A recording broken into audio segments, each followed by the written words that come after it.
11월 7일 유초동부 예배를 하나님 앞에 드리겠습니다. 다 함께 사도신경으로 우리의 신앙을 고백합시다. 전능하사 천지를 만드신 하나님 아버지를 내가 믿사오며 그 외아들 우리 주 예수 그리스도를 믿사오니 이는 성령으로 잉태하사 동정녀 마리아에게 나시고 본디오 빌라도에게 고난을 받으사 십자가에 못 박혀 죽으시고 장사한 지 사흘 만에 죽은 자 가운데서 다시 살아나시며 하늘에 오르사 전능하신 하나님 우편에 앉아 계시다가 저리로서 산자와 죽은 자를 심판하러 오시리라. 성령을 믿사오며 거룩한 공회와 성도가 서로 교통하는 것과 죄를 사하여 주시는 것과 몸이 다시 사는 것과 영원히 사는 것을 믿사옵나이다.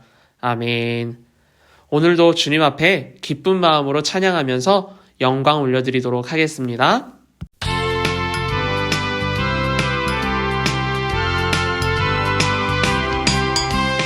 예수님께서 부르셨어요. 나를 따라오라고. 이제부터는 사람을 낳는 어부되게 하리라. 좋아요, 기뻐요, 따르겠어요. 랄랄랄랄랄랄랄라. 예수님께서 부르셨어요. 나를 따라오라고. 이제부터는 사람을 낳는 어부되게 하리라.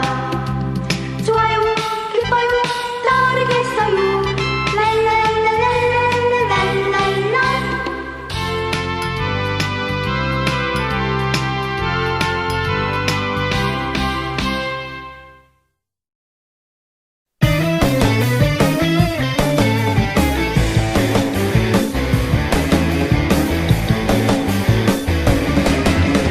나뭇잎이 마르고 포도 열매가 없으며 감람나무 열매 그치고 눈앞에 식물이 없어도 우리의 양떼가 없으며 외양간 송아지 없어도 난 여호와로 즐거워하리.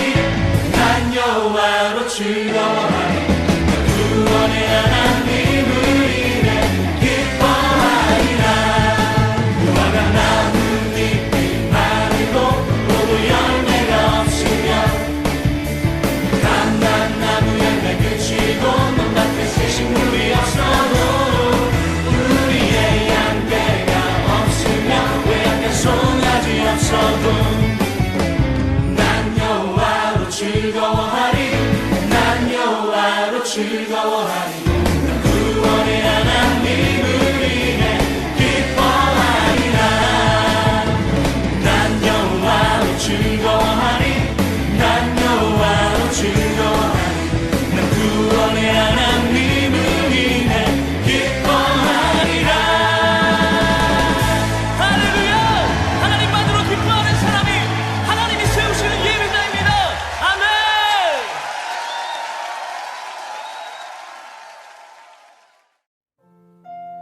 사랑하는 하나님 아버지, 아침 일찍 준비하고 설레는 마음으로 예배드리게 해주셔서 감사합니다. 오늘 예배도 잘 드릴 수 있도록 도와주시고 말씀 드릴 때도 딴 생각하지 않게 해주세요. 이제 코로나도 빨리 사라져서 교회에서 모든 친구들을 만나게 해주세요. 또 매일매일 행복하고 건강하게 지낼 수 있도록 지켜주세요. 살아계신 예수님의 이름으로 기도드렸습니다. 아멘. 지금은 하나님께 준비한 예물을 드리는 시간이죠. 여러분이 정성스럽게 준비한 예물을 찬양하며 하나님께 드리도록 하겠습니다.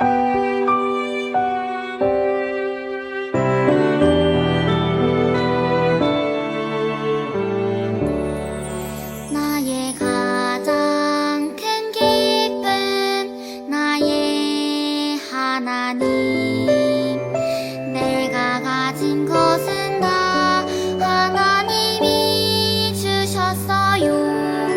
나의 두 손에 소중한 마음을 담아 하나님께 고백하며 드립니다.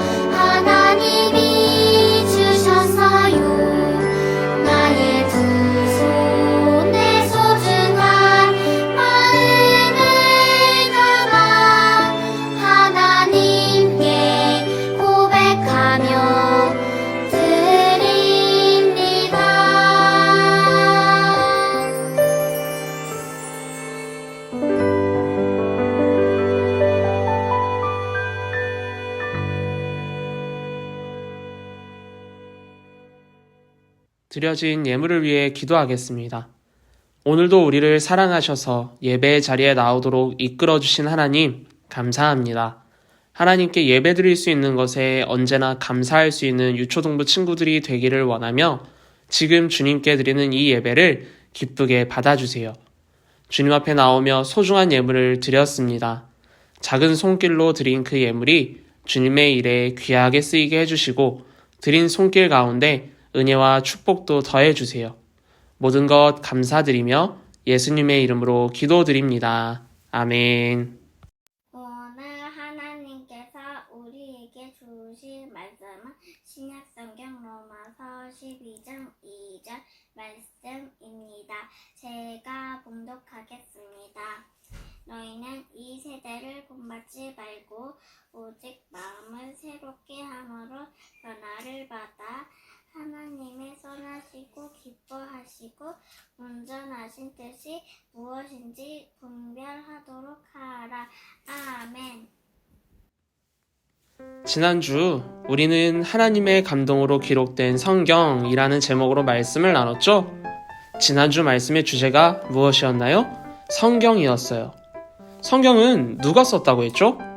모세, 다윗왕, 마태, 누가, 요한, 바울 같은 인간이 썼지만 그들이 쓸 수 있게 마음과 생각을 주신 분은 하나님이시다라고 했죠. 그래서 결론적으로 성경은 누가 쓴 것인가요? 하나님이세요. 그래서 하나님이 주신 성경을 우리가 읽게 되면 어떤 좋은 점이 있다고 했나요? 먼저 하나님 사랑과 이웃 사랑이라는 큰 두 가지 주제가 담긴 교훈을 배울 수 있었죠. 다음으로는 머리로만 알지 않고 행동으로 실천할 수 있는 능력을 얻을 수 있다고 했어요. 결국 성경은 여러분이 가지고 있는 책, 집에 꽂아두는 책이 되어서는 안 되고 우리가 매일매일 읽는 하나님의 말씀이 되어야 해요. 성경을 매일 읽을 때 우리는 하나님과 예수님을 알아가게 되거든요. 이번 한 주 우리 친구들은 성경을 얼마나 읽었나요? 혹시 잘 읽지 못한 친구들은 오늘 예배를 마치고 오늘 안에 꼭 시편 말씀 한 장 정도는 읽었으면 좋겠습니다. 그럼 이번 주 말씀 제목을 다 함께 읽어볼까요? 준비, 시작! 변질 대 변화.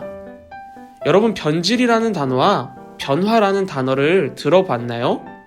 아마 유년부 친구들은 변화라는 단어는 들어봤어도 변질이라는 단어는 못 들어봤을 수도 있을 것 같아요.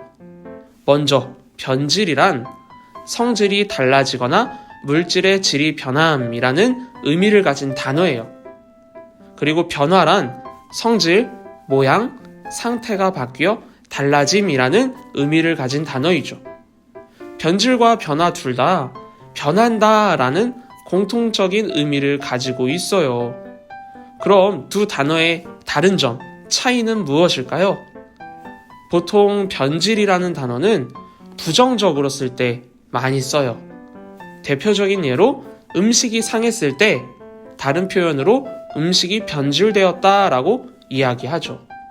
먹어도 문제없던 음식이 질이 떨어져 먹을 수 없게 되었기 때문에 변질되었다고 표현을 해요.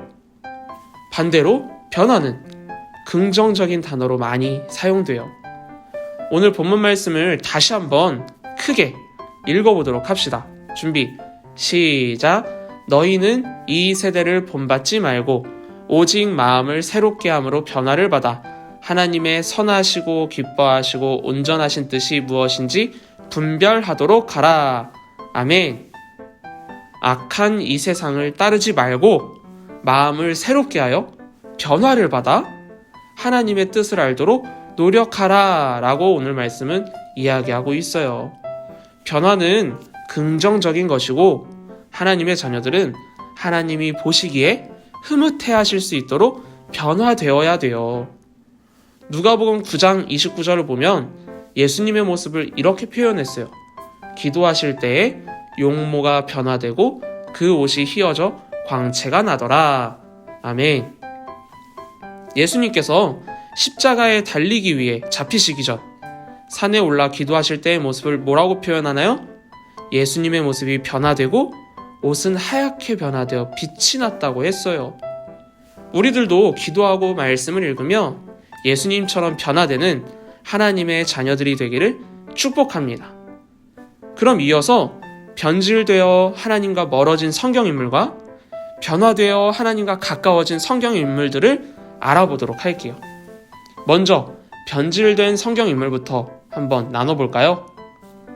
그의 이름은 바로 예수님의 12제자 중 한 명인 가룟 유다예요.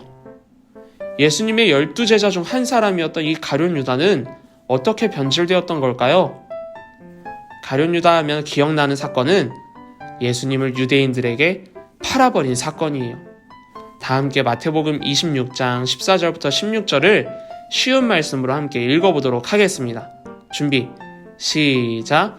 그때 12제자 중에 하나인 가룟 유다가 대제사장들에게 가서 내가 예수를 당신들에게 넘겨주면 얼마나 주겠소? 하고 묻자 그들은 은화 30개를 세어주었다. 그때부터 유다는 예수님을 넘겨줄 기회를 찾기 시작하였다. 아멘. 가룟 유다는 예수님이 자신들을 지배하고 있는 로마를 무찌르고 해방시켜주기를 기대했던 제자 중 한 명이었어요. 하지만 예수님이 자신들을 해방시키기는커녕 십자가에 달려 죽으시겠다 하는 말을 듣곤 예수님을 향한 기대가 큰 실망으로 변하게 되었죠. 그래서 예수님을 잡으려 하던 대제사장들과 유대인들에게 은화 30개를 받고 예수님을 팔아 넘기기로 했어요. 그 결과 예수님은 기도하고 내려오던 중 대제사장들과 유대인 무리들에게 잡혀가시게 된 거죠. 가룟 유다는 잘못된 믿음으로 인해 예수님을 향한 믿음이 변화되지 못하고 변질되어 버렸어요. 결국 가룟 유다는 뒤늦게 자신의 행동이 잘못된 것을 깨닫긴 했지만 회개하지 않고 스스로 목숨을 끊어버리고 말았어요. 자신의 잘못을 깨달았을 때라도 예수님께 나아가 회개했다면 분명 변화될 수 있었을 텐데 그는 그 기회를 포기하게 된 것이죠. 그럼 가룟 유다와 반대로 예수님을 만나 인생이 변화된 대표적인 성경인물은 누가 있을까요? 바로 삭개오예요. 삭개오의 직업은 세리였어요. 이 세리라는 직업을 가진 사람들은 자신의 동족들에게 무시당하고 욕을 먹는 배신자 취급을 받았죠. 왜냐하면 세리는 동족들에게서 세금을 걷어 로마에게 바치는 직업이었는데 이때 거둬야 되는 세금보다 훨씬 많은 돈을 걷어서 나머지 돈은 자신의 이득으로 가져갔어요. 그러다 보니 점점 부자가 되긴 했지만 동족들로부터는 욕을 먹었고 함께 어울리지 못했고 배신자 취급을 받게 된 거죠. 그래서 주변에는 아무도 없었어요. 그러던 어느 날 삭개오가 살던 동네를 지나가시던 예수님이 삭개오를 부르셨어요. 그리고 그 집에 머물겠다 하시죠. 우리 누가복음 19장 5절에서 6절 말씀을 쉬운 말씀으로 읽어볼까요? 준비, 시작. 예수님이 그곳에 이르러 그를 쳐다보시며 삭개오야 어서 내려오너라. 오늘 내가 내 집에 머물러야겠다 하고 말씀하시자 삭개오는 급히 내려와 기뻐하며 예수님을 영접하였다. 아멘. 주변에 아무도 없던 삭개오는 예수님께서 자신의 집에서 밥도 먹고 잠도 주무시겠다고 하니 너무나 기뻤어요. 그렇게 삭개오는 예수님과 함께 집에 머물며 식사도 하고 대화도 하고 말씀도 나누게 되었죠. 예수님을 만나게 된 삭개오는 이날 변화되었어요. 그 증거로 누가복음 19장 8절을 쉬운 말씀으로 함께 읽어봅시다. 준비, 시작. 그러나 삭개오는 일어서서 주님께 이렇게 말하였다. 주님, 제 재산의 절반을 가난한 사람들에게 나누어 주겠습니다. 그리고 제가 남의 것을 속여 뺏은 것이 있으면 4배로 갚겠습니다. 삭개오는 자신이 모은 돈의 절반을 가난한 사람들에게 나누어 주고 다른 사람을 속여서 뺏은 것이 있으면 4배로나 갚겠다고 이야기했어요. 예수님을 만나자 자신밖에 모르던 삭개오가 이웃을 사랑하는 하나님의 자녀로 변화된 거죠. 사랑하는 유초동부 친구들, 여러분은 변질된 하나님의 자녀가 되고 싶나요? 변화된 하나님의 자녀가 되고 싶나요? 우리 모두 믿음을 잘 지켜서 하나님을 언제나 기쁘게 만들어드리는 믿음의 자녀가 될 수 있기를 소망합니다. 여러분의 모습이 하나님의 보시기에 기쁜 모습이 되어서 그렇게 변화되어 크게 쓰임받고 하나님께 영광 올려드릴 수 있었으면 좋겠어요. 하나님께 언제나 기쁨이 되며 하나님께 쓰임받는 변화된 믿음의 자녀들이 되기를 주님의 이름으로 축복합니다. 다 함께 주기도문으로 예배를 마치겠습니다. 하늘에 계신 우리 아버지여, 이름이 거룩히 여김을 받으시오며 나라의 임하옵시며 뜻이 하늘에서 이룬 것 같이 땅에서도 이루어지이다. 오늘날 우리에게 일용할 양식을 주시옵고 우리가 우리에게 죄 지은 자를 사하여 준 것 같이 우리의 죄를 사하여 주시옵고 우리를 시험에 들게 하지 마옵시고 다만 악에서 구하옵소서. 나라와 권세와 영광이 아버지께 영원히 있사옵나이다. 아멘. 유초등부 소식을 전하겠습니다. 첫 번째, 유초등부 현장 예배가 시작된 거 알고 있죠? 위드 코로나로 가는 가운데 방역 수칙을 지키며 현장 예배를 잘 드리고 있어요. 우리 친구들 속히 예배의 자리에서 만나 함께 예배 드릴 수 있기를 소망합니다. 두 번째, 오늘 2부 활동은 성경 가로 세로 퀴즈예요. 밴드에 올라온 퀴즈를 보고 성경 열심히 찾아서 함께 올려주면 고맙겠습니다. 올리는 친구들에게는 달란트를 제공하도록 하겠습니다. 세 번째, 유초등부 온라인 예배, 기도와 봉헌 찬양과 성경 봉독 신청을 받고 있어요. 함께 온라인 예배에 참여해서 하나님께 영광 올려드릴 수 있으면 좋겠습니다. 목사님이나 선생님들에게 꼭 신청해 주세요.